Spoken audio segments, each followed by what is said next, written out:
আপনাদের যাদের রক্তের উপরে দাঁড়িয়ে বাংলাদেশে আমরা পরিবর্তনের স্বপ্ন দেখেছিলাম, সেই স্বপ্ন ভঙ্গ হয়েছে। আলিফের আজকে চোখ নাই। গতকালকে তার সাথে দেখা করতে গিয়েছিলাম, তার একটি চোখে সে দেখতে পারবে না, আর একটি চোখে এটাও এফেক্টেড হবে। ডাক্তার বলেছে ওটাও রাখতে পারবে কিনা। খুবই অসুস্থ, ফ্যামিলি, তার একটা ভাই আছে। ও বারবার একটা কথা বলে যে আমাদের বাক স্বাধীনতা হরণ করা যাবে না। আজকে আমি আলিফের প্রতি সহমর্মিতা জানিয়ে এখানে ব্যান্ডেজটা লাগিয়েছি বাংলাদেশকে দেখানোর জন্য যে যেখানে আমাদের একটি জুলাই সনদ বাস্তবায়ন হওয়ার কথা ছিল, যেখানে আমাদের যে ভাইদেরকে শহীদ করা হয়েছে তাদের হত্যাকাণ্ডের বিচার হওয়ার কথা ছিল,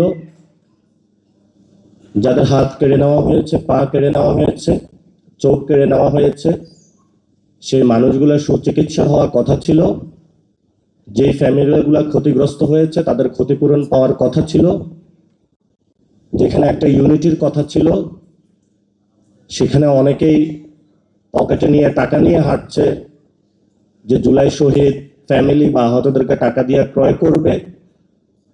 কিন্তু আল্লাহর কি অশেষ লীলা খেলা, বাংলাদেশের শহীদ ফ্যামিলি এবং আহত যারা আছেন তাদের মন এত শক্ত এবং এত পবিত্র যে দুনিয়ার চাঁদ তারা নিয়ে আসলো এবং যত টাকা নিয়ে আসিস তাদেরকে কেউ ক্রয় করতে পারবে না বাংলাদেশে, ইনশাআল্লাহ।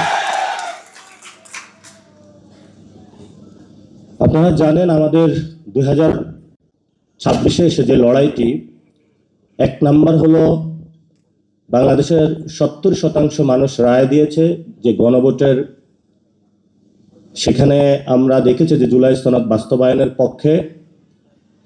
সেটা যিনি প্রধানমন্ত্রী হয়েছেন উনি 2টা ভোটে প্রধানমন্ত্রী হয়েছেন, একটা ভোটে নয়।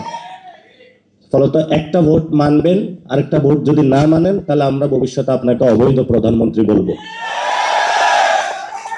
তো এই জন্য বাংলাদেশে যে কোনো মূল্যে, যেহেতু জনগণ রায় দিয়েছে, এই জনগণ 2026-এ যে রায় দিয়েছে, 1971 সালের আগে এরকম একটা রায় দিয়েছিল যে আমরা বৈষম্যের বিরুদ্ধে দাঁড়াচ্ছি, আমাদের ভাত রুটি রুজি কেড়ে নেওয়ার অনেকে চেষ্টা করছে। সে রায়কে, জনগণের যে রায়টা আছে সেটাকে শ্রদ্ধা জানানো হয় নাই, ফলত বাংলাদেশ স্বাধীনতা লাভ করেছে। এরপরও জনগণ অনেক রায় দিয়েছে, সেটা বাস্তবায়ন করা হয় নাই। 90-এ 3 দল মিলে একটা রূপরেখা চূড়ান্ত করেছিল, সেই চূড়ান্ত রেখাটাও বাস্তবায়ন করা হয় নাই। ফলত শেখ হাসিনা 17 বছর বাংলাদেশে ফেসিবাদী ব্যবস্থা চালিয়ে দিতে পেরেছিল। এবং সেখানের 90-এর যে আন্দোলনটা হয়েছিল, যদি 3 দলীয় রূপরেখাটা বাস্তবায়ন করা হতো তাহলে শেখ হাসিনা 17 বছর থাকতে পারতো না এবং আমাদের 1400 ভাইও শহীদ হইতো না, অসংখ্য মানুষের হাত পা চলে যেত না। এবং অবশ্যই বাংলাদেশে যেহেতু জনগণ 70% জুলাই সনদের পক্ষে রায় জানিয়েছে, আমরা তারেক রহমানকে বলবো জনগণের রায়ের প্রতি শ্রদ্ধা পোষণ করুন এবং জনগণের ভিত্তির উপরে দাঁড়িয়ে রাজনীতি করুন। যে জায়গায় আপনি বসেছেন এটা আপনার চেয়ার না, এটা বাংলাদেশের শহীদ এবং শহীদ ফ্যামিলি এবং আহতদের চেয়ার। সেই চেয়ার দ্বারা যদি তাদের গণভোটের রায় বাস্তবায়ন না হয় তাহলে যারা শহীদ ফ্যামিলি এবং আহতরা সেই চেয়ার আপনার থেকে কেড়ে নেবে ভবিষ্যতে বাংলাদেশে।